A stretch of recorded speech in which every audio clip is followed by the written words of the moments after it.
Ya, selanjutnya tadi Anda menyebutkan bahwa Anda bisa memahami situasi ini ya, banyaknya imigran undocumented immigrants, Indonesian undocumented immigrants yang ada di Amerika. Kira-kira rencana apa yang Anda akan lakukan? Anda tadi mengatakan bahwa saya akan berusaha untuk melindungi supaya tidak dideportasi. Rencana apa yang Anda lakukan nantinya kalau misalkan ini ya Anda terpilih?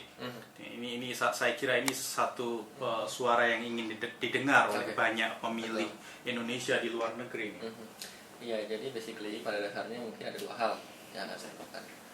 Pertama yaitu akan memperkuat fungsi dan diplomasi kita di luar negeri melalui KBRI ataupun KJRI. Jadi KBRI dan KJRI itu akan lebih ditingkatkan fungsi perlindungannya kepada warga negara kita yang tinggal di luar negeri. Jadi apabila saya terpilih menjadi anggota DPR, apabila saya masuk ke dalam parlemen, saya akan lebih mengawasi dan lebih memperjuangkan lewat jalur KBRI dan KJRI. Jadi itu para pejabat di KBRI dan KJRI dan para pekerja di sana itu akan lebih diupayakan, akan lebih diusahakan untuk bisa langsung berinteraksi dengan masyarakat Indonesia yang tinggal di luar negeri, dan juga berinteraksi dengan pemerintah-pemerintah lokal di setempat. Gimana caranya mereka memberikan pengertian dan approach pendekatan. Karena saya rasa untuk melindungi warganya itu harus dilakukan suatu approach yang lebih mendalam.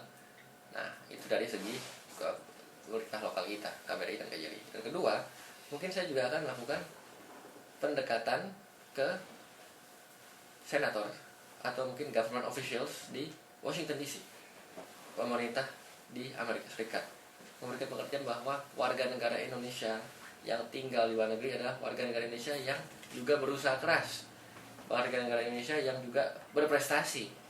Makanya mereka patut mendapatkan bantuan dan mereka patut mendapatkan perlindungan hukum dan status yang jelas. Oleh karena itu diberikanlah keringanan bagi mereka-mereka yang ingin datang ke luar negeri agar mereka itu dapat melaksanakan kehidupannya dengan baik.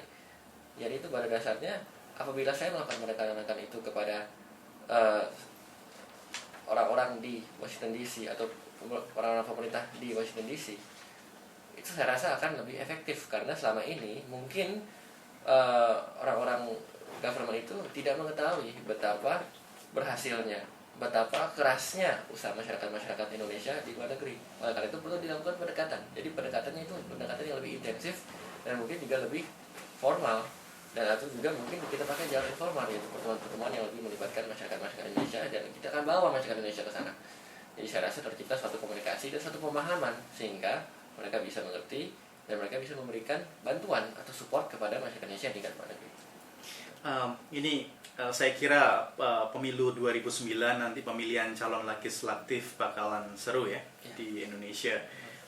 Kalau menurut feeling Anda sendiri, kans Anda untuk menang bagaimana? Bagaimana calon-calon yang lain? Konstelasinya bagaimana? Oke.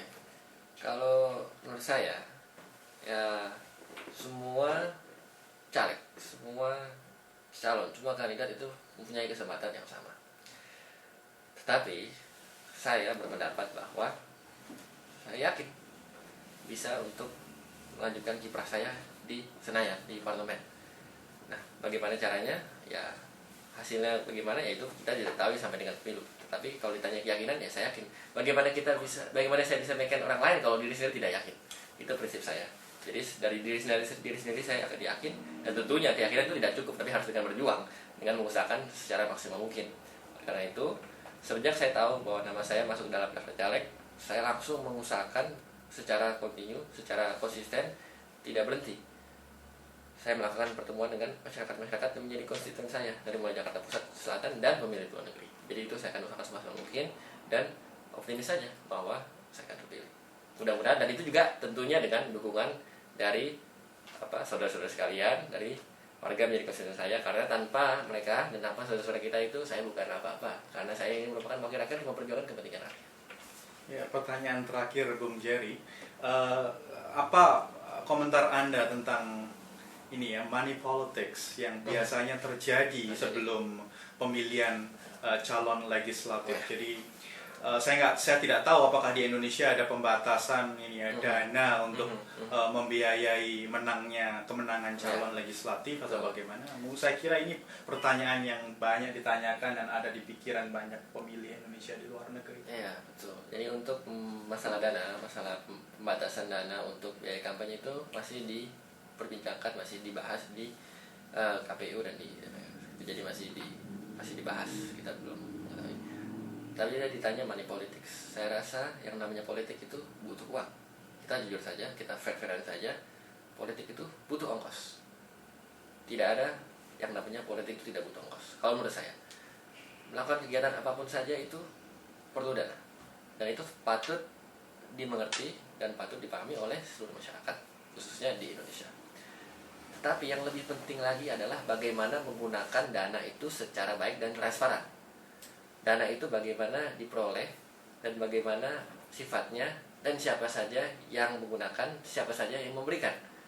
Apabila hal itu diketahui dan dipublikasikan kepada publik, saya rasa itu tidak masalah. Karena bagaimanapun juga untuk memberikan kontribusi, untuk melakukan suatu kegiatan itu diperlukan dana yang cukup besar. Bahkan itu sangat besar kalau boleh saya bilang begitu. Karena bagaimanapun juga itu seperti saya bilang, politik itu butuh ongkos. Itu sah-sah saja. Di negara demokrasi yang sudah maju, itu memang dilakukan pengumpulan dana. Bahkan seperti di Amerika Serikat, fundraising itu sah-sah saja selama itu transparan dan itu tidak bertentangan dengan hukum, prosedur yang berlaku. Dan di Indonesia juga harus begitu. Harus diperlakukan seperti itu. Harus diketahui siapa saja dana yang penyumbang dana yang kontribusinya siapa aja yang menggunakan dana itu dan bagaimana sifatnya. Jadi saya rasa itu tidak berlaku dengan hukum dan memang harus begitu.